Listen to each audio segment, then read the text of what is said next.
Okay, so we're in the shop and we're doing a little off-season parts painting, automotive parts painting. Right here, we're looking at my Subaru 360 van dash panel. See, that's where the gauges go. The glove box is there. There's the glove box door. I just wanted to point out a few things, kind of tips and tricks to see what you're doing as a DIY painter.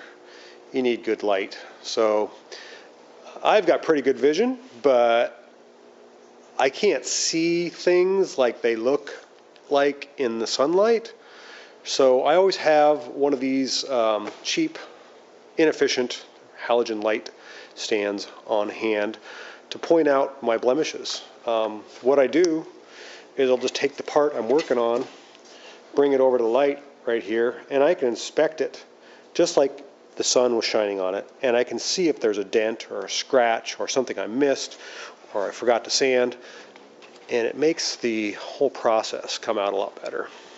That's tip and trick number one. Tip and trick number two, I'm going to have to give you a little background information. So this dash was damaged pretty badly in this area. I had to put some patches in there, and then I used a little bit of filler. But as you can see, there's not a lot of room to get a normal size DA in there. And I guess to back up what a DA is it's an air-powered sander like this, but instead of just sanding in a straight circular motion, it oscillates. It's called dual action. You can see that weight there spins it around, so it has an orbit. The thing is, most DAs are 6 or 7 inch, and you can't get that DA in there. So what I've done is I've taken a simple, well, cheap palm sander. These are like $7.99 at Harbor Freight. I cut the guard off, and then I just trimmed the normal 7-inch disc down to 3 inches. And it works fantastic.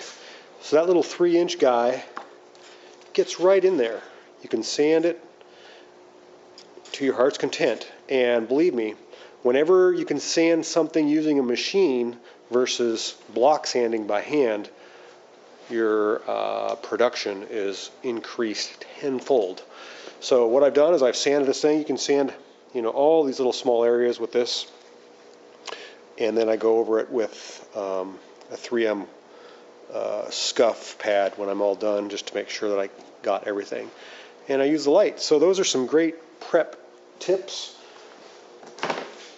The nice thing about that little tiny palm sander is you can do thin trim parts like these window pieces for the Nash.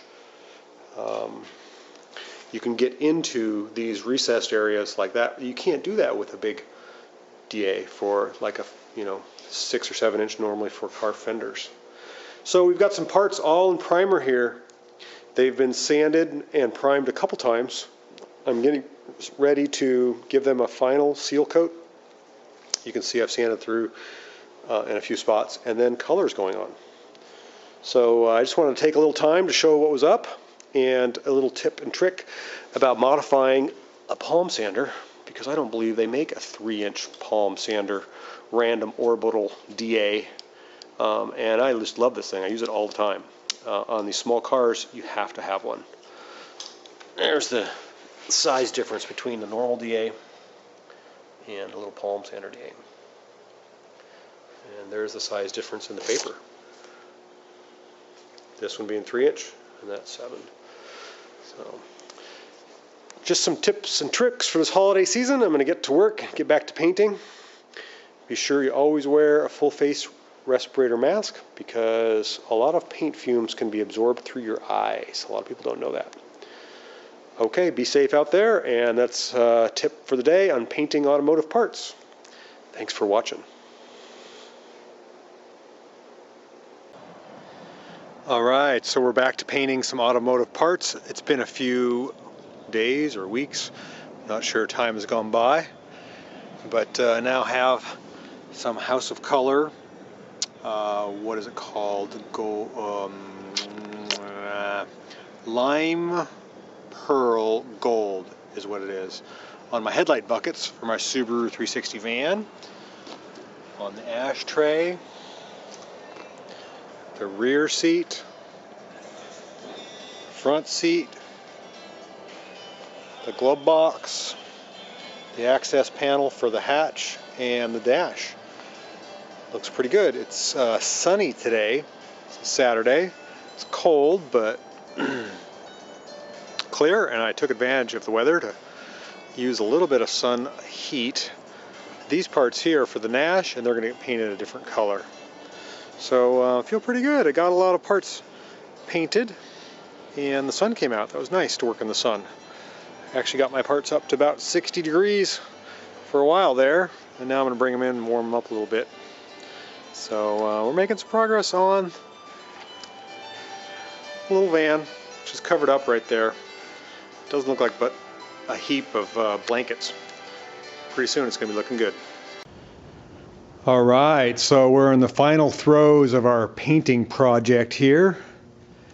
We got our Subaru 360 van dash. Looks pretty good. It's all shined up. Color and clear. We've got our seat back there. We've got the other seat here, the rear seat. This would be the front seat. We've got our Nash interior panels here. These are a lime green, and the other is got gold. There's the glove box door for the Subaru van, and the wing windows, I painted those silver and cleared them. And now it's reassembly time. So I'm working on putting the chrome trim back on the dash, and then I got to put it in the van. It needs to go right in there and look beautiful. That's next up. Hang tight.